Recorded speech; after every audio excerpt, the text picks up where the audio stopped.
रुड़की में लोकसभा चुनाव प्रचार के दौरान यूपी के मुखिया योगी आदित्यनाथ उस समय दंग रह गए जब उनकी ही तरह वेशभूषा में एक छोटा बच्चा मंच पर पहुंचा।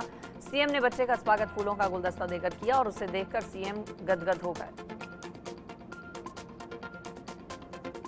पश्चिम बंगाल के हाशीमारा में रक्षा मंत्री राजनाथ सिंह ने कहा, पश्चिम बंगाल का जैसा विकास होना चाहिए था वैसा विकास आजादी के बाद नहीं हो पाया।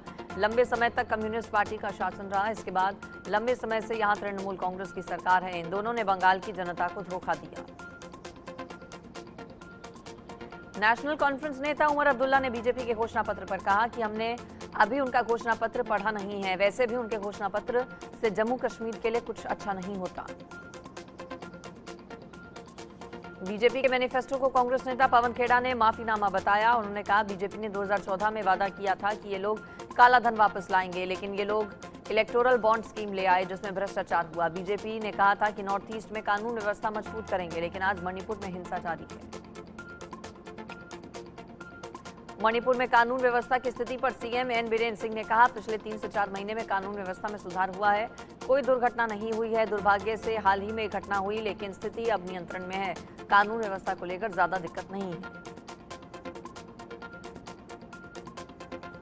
लोकसभा चुनाव में प्रचार के बीच पश्चिम बंगाल के मुख्यमंत्री ममता बनर्जी का एक बार फिर से अनूठा रूप देखने को मिला। जलपाईगुड़ी के चालसा में अपने रोड शो के दौरान ममता बनर्जी ने कलाकारों के साथ लोक नृत्य किया।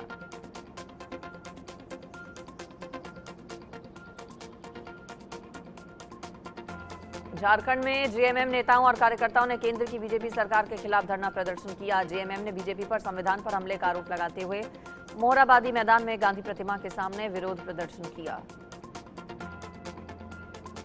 समाजवादी पार्टी नेता और मैनपुरी से पार्टी की उम्मीदवार डिंपल यादव ने कहा, मौजूदा सरकार की कोई गारंटी नहीं है, ये सरकार पूरी तरह से विफल है, इनकी कोई गारंटी नहीं है। मेरा मानना है कि इस सरकार को हटाने के लिए सभी लोग तैयार हैं। हरियाणा के मुख्यमंत्री नायब सिंह सैनी ने कहा, प्रधानमंत्री मोदी ने पिछले 10 सालों में जो काम किए हैं, योजनाएं गरीब लोगों तक पहुंची हैं। चाहे रेलवे की कनेक्टिविटी हो, चाहे एम्स बनाना हो, चाहे हर घर गैस सिलेंडर हो, देश के हर तबके को पीएम के नेतृत्व में फायदा मिला। लोकसभा चुनाव में बीजेपी के प्रचार के लिए केंद्रीय गृह मंत्री अमित शाह अगरतला पहुंच चुके हैं। यहां त्रिपुरा के मुख्यमंत्री माणिक साह ने उनका स्वागत किया। तमिलनाडु के मैसूर में पीएम मोदी ने कांग्रेस पर जमकर हमला बोला। पीएम ने कहा, कांग्रेस है टुकड़े टुकड़े गैंग सुल्तान, कांग्रेस पर लगाया देश को बांटने और तोड़ने का आरोप।